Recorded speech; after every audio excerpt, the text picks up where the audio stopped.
acredito que em toda profissão tem, né, algo que é positivo, negativo, enfim, mas para vocês conseguirem gerir entre desenhar, fazer os cálculos, não sei se vocês têm uma equipe, eu acredito que agora sim, né? Sim, então, para vocês poderem coordenar as pessoas, né? Então, aí agora, né, na arquitetura a gente normalmente divide, né, esse setor, até porque a gente não consegue abraçar tudo. E para a parte estrutura, a gente já tem o básico, né, não, talvez, mas isso não é tão explorado como uma engenharia. Então, até mesmo para fazer estrutura de casas, de uma edificação, a gente sempre trabalha junto com o engenheiro. Então, o engenheiro vai trabalhar, acho que não tem, é muito difícil ter um arquiteto que ele vai assinar pela estrutura. É uma pergunta de leigo. O arquiteto, ele pode assinar uma estrutura? Não. O precisa do engenheiro civil. Do engenheiro. A gente tem na faculdade pra gente saber cobrar isso, né? Então, a gente tem as noções básicas, mas a fundo, se trabalha junto com o engenheiro em parceria. Por isso que tinha um engenheiro aqui na obra, né? Isso, Aqui no Ibra, por exemplo, né? A gente teve que fazer uma estrutura metálica, né? Para um lugar que tinha um pé direito duplo, a gente transformou em 2 andares. Então, para isso, foi feito a gente tá um num projeto. Dos andares. Aqui tem um andar aqui abaixo. Isso, né?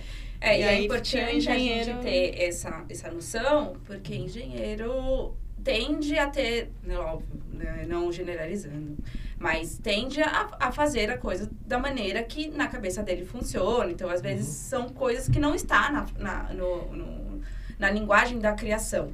Então, quando você vai fazer a criação, é bom você ter a base para você saber que o engenheiro é possível ou não de fazer a estrutura daquela maneira. Porque ele pode chegar e falar assim, não dá um pilar aqui. Agora, se você tem uma noção disso, fala assim, não, eu sei que dá, porque de repente a gente pode usar de tanto por tanto de tamanho, ou colocar uma estrutura verticalizada aqui. Então, não sabemos exatamente a dimensão daquilo, mas a gente consegue trabalhar em conjunto, né? Pra ir Como vocês conseguem, na verdade, fazer isso? Porque é difícil, né? Você pensar como um arquiteta, mas precisando do trabalho de um engenheiro. Mesma coisa no marketing, por exemplo. Tem o pessoal de criação, o pessoal que faz a parte de mídia digital, mídia impressa, enfim.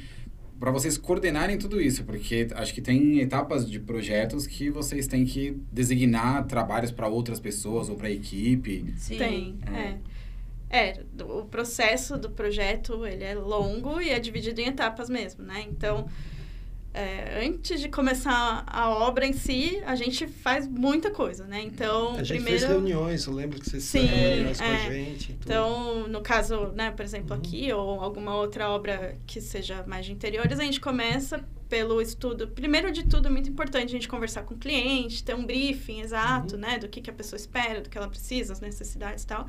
E depois disso, a gente vai para o estudo preliminar, que é a primeira etapa, né? Depois do levantamento, né? A gente tira as medidas e tal.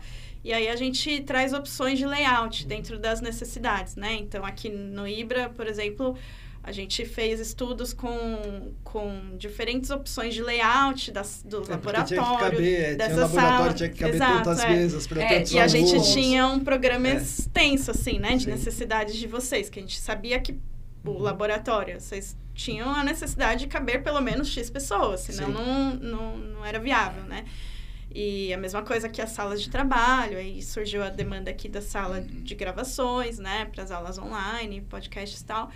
E aí, depois desse layout definido, a gente vai para a próxima etapa, que é o anteprojeto. Aí lá a gente começa a ver o 3D, que normalmente é a parte mais legal, assim, né? Que quem é leigo consegue ter um entendimento melhor, assim, do projeto, né? Então, são as imagens renderizadas, aquelas imagens que ficam bem realistas. E vocês que fazem ou a equipe que faz? A equipe, junto com a gente, né? Porque essa é uma parte... Mas se você pegar lá no computador, você faz? Também, Tá. A gente tem os programas que levanta, que hoje a gente faz em usa parceria... muito AutoCAD? Ou muito. Muito no AutoCAD. nosso escritório tem outros softwares, né? Que tá entrando, mas a gente usa bastante o AutoCAD ainda, né? A gente gosta bastante. E o SketchUp. E o SketchUp é o 3D. SketchUp? A gente usa. SketchUp é o que faz o 3D. Radão pra Tem que renderizar, ser. né? Então, tem que ser. Aí Então, quando a gente fala de render, aí às vezes, né, o cliente tá ansioso, aí acabou de ficar a reunião, já quer, a gente não... Não é assim.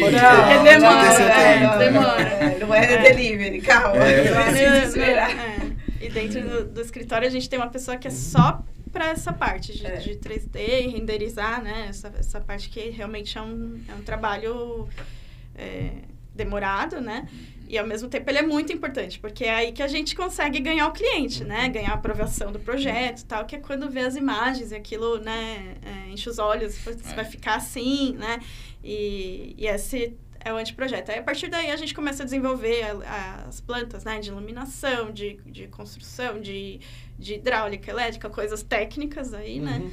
E aí, depois, a gente tem a última etapa, que a gente chama executivo, que são todas essas plantas, e mais tudo quanto é detalhamento, assim, técnico de marcenaria, de serralheria, de paginação do piso e toda a especificação, né?